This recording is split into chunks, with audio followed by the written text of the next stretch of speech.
जय हिंद दोस्तों, कैसे हैं आप लोग। आई होप आप सब लोग अच्छे होंगे। आज हमारे साथ है सोहेल खान, जिन्होंने इस साल जामिया बीए पॉलिटिकल साइंस में मुस्लिम OBC rank 1 and Jamia BLLB मुस्लिम ओबीसी रैंक 6 लेकर के आए हैं।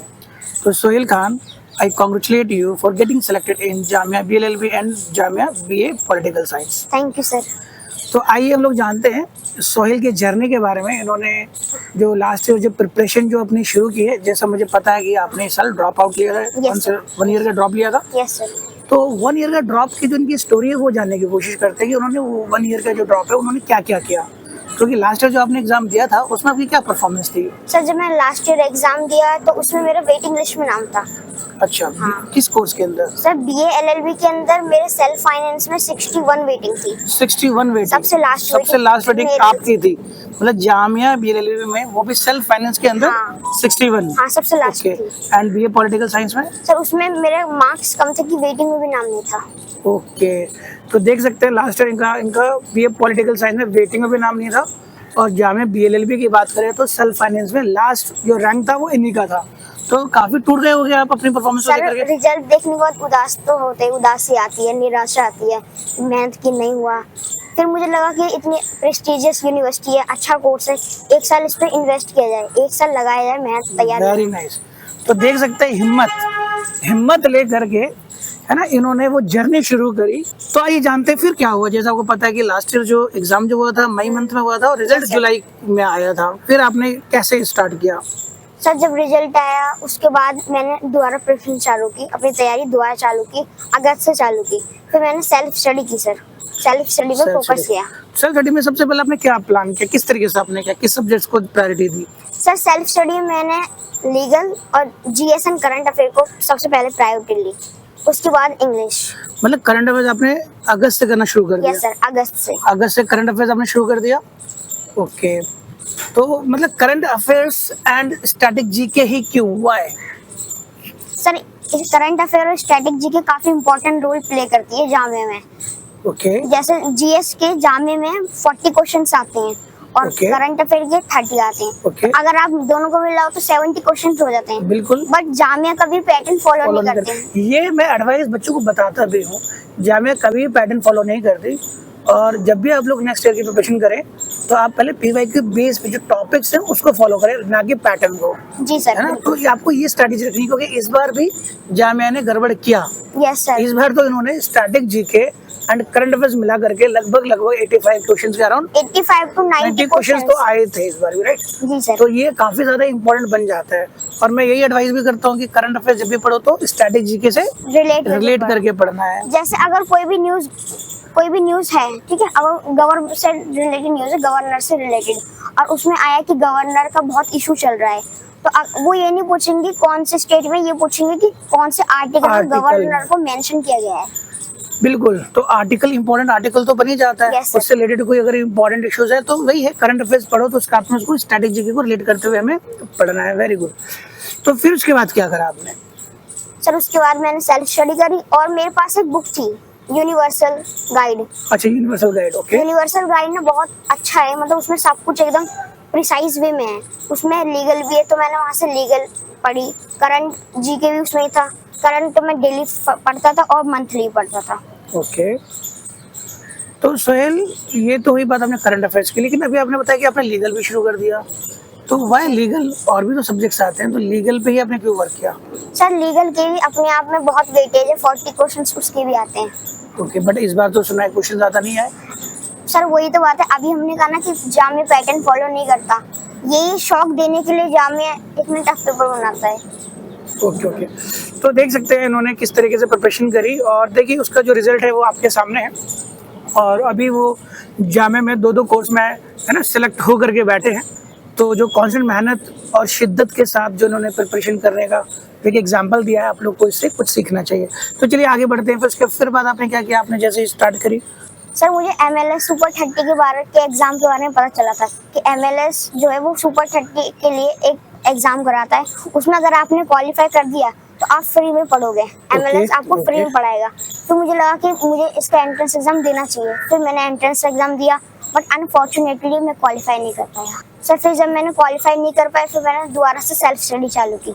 दोबारा से आपने सेल्फ Self स्टडी study चालू चालू की। की, फिर आपने तैयारी शुरू करी, अकेले ही चले है ना, किसी और का जी, उन्होंने सर। जो है सपोर्ट नहीं लिया, खुद एक सेल्फ पे है ना बिलीव करते हुए आगे बढ़े।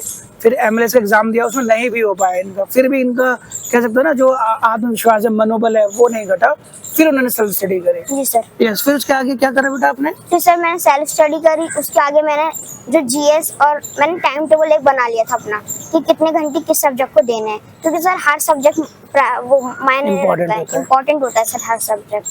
फिर मैंने 2 घंटे में लीगल को देता था दिन में, और 3 और 5 से 6 घंटा, 4 से 5 ही मान लो, 4 से 5 घंटा मैं करंट और जीके को देता था। ओके और फाइन। फिर 1.5 से 2 घंटा इंग्लिश को और 1 घंटा मैथ और रीजनिंग। ओके, जी सर। तो इस तरीके से आप करते चले गए। Yes sir. फिर आपने क्या करा? सर फिर मैंने सेल्फ स्टडी करता गया। फिर मैंने एमएलएस प्रयास बैच के बारे में सुना था, फिर मैंने उसमें एनरोलमेंट ले लिया एमएलएस प्रयास बैच में। प्रयास बैच में एनरोलमेंट ले लिया। जी सर।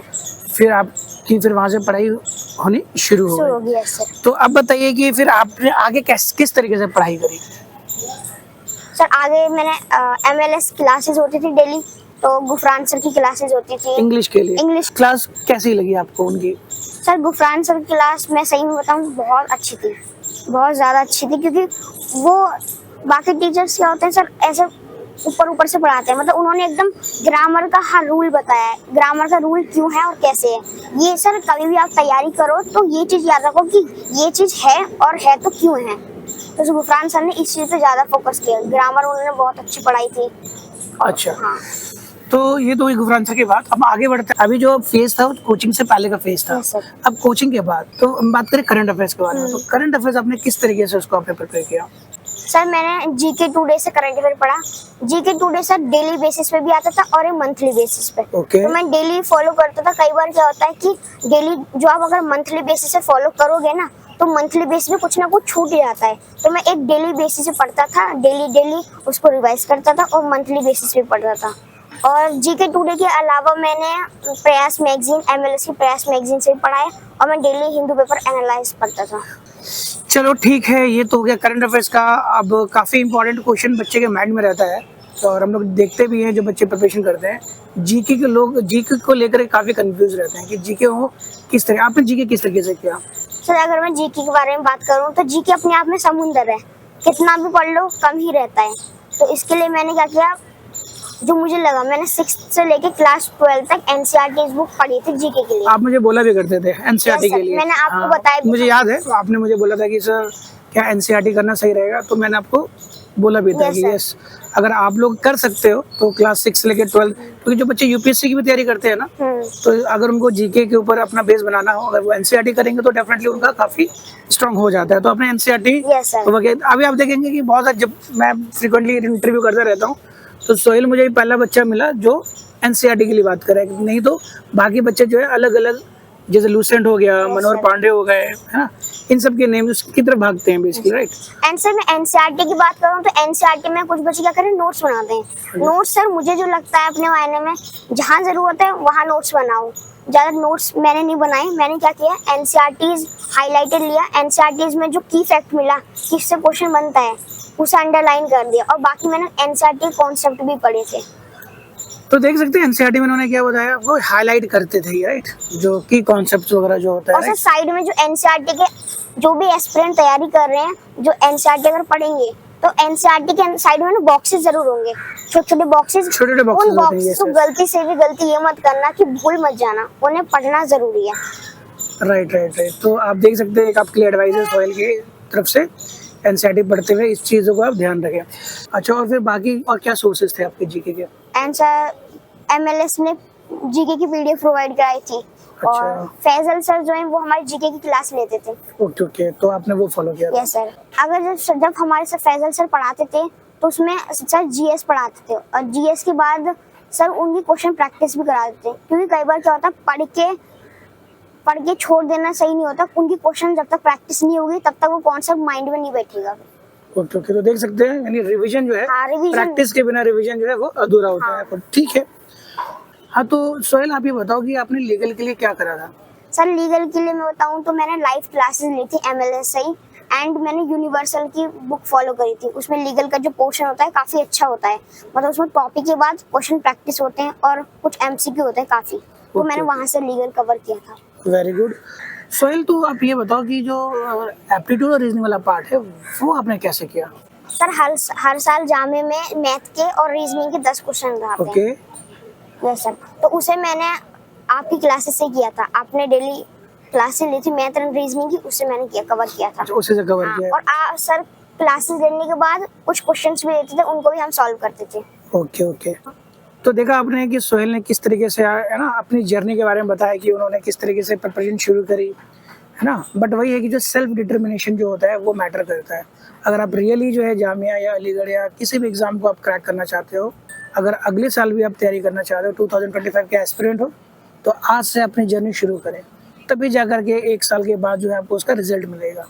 ये ना सोचे कि टाइम आएगा, मंथ आएगा, कोई कोचिंग ज्वाइन होगी तो हम ज्वाइन करेंगे, नहीं, आज से करें। कि मॉक्स का क्या अहम रोल रहा है इनके सिलेक्शन के अंदर? Sir if I talk about mocks, mock play a significant role. Sir mocks ने काफ़ी सिग्निफिकेंट रोल प्ले किया है, और मॉक्स में मैंने ऑफलाइन एंड ऑनलाइन एमएलएस के दोनों मॉक्स दिए हैं। मॉक्स का बेनिफिट सबसे पहले तो ये है कि आपको प्रैक्टिस कैसे करनी है, क्योंकि जब आप मॉक्स की प्रैक्टिस करते हो तो प्रैक्टिस करते करते आप ये चीज़ सीख जाते हो कि एलिमिनेशन टेक्निक कैसे करनी है। मॉक जो होते हैं वो एक आपको कॉन्फिडेंट बिल्ड करते हैं कि हाँ अगली बार इससे बेटर करूँगा, इससे बेटर करूँगा। थैंक यू सोहेल, आपने इतनी इंपॉर्टेंट इन्फॉर्मेशन दी बच्चों को। आप बस एक लास्ट क्वेश्चन आपसे पूछना चाहता हूँ कि अब जो 2025 के लिए जो अपेयर होना चाहते हैं उनके लिए आपका क्या सजेशन रहेगा? जो आने वाले एस्पिरेंट है जामिया बीएलएलबी के लिए, मैं उन्हें यही कहना चाहूँगा कि legal aptitude, GS and current affair पे अपना एकदम पकड़ जमाए रखें, पूरा फोकस करें, बट पूरा फोकस के साथ मैथ एंड इंग्लिश को बिल्कुल भी नेगलेक्ट ना करें कि उसको ही छोड़ रहे हो, सिर्फ 3 पोर्शन को कवर किया जा रहे हैं। क्योंकि अगर कोई स्टूडेंट ये सोचे कि मैं इस पोर्शन से ज़्यादा कवर कर लूँगा, पूरे क्वेश्चन कर लूँगा, तो ऐसा नहीं होगा। सभी क्वेश्चन, जब सभी पोर्शन से आप करोगे तभी आप सेलेक्ट हो पाओगे।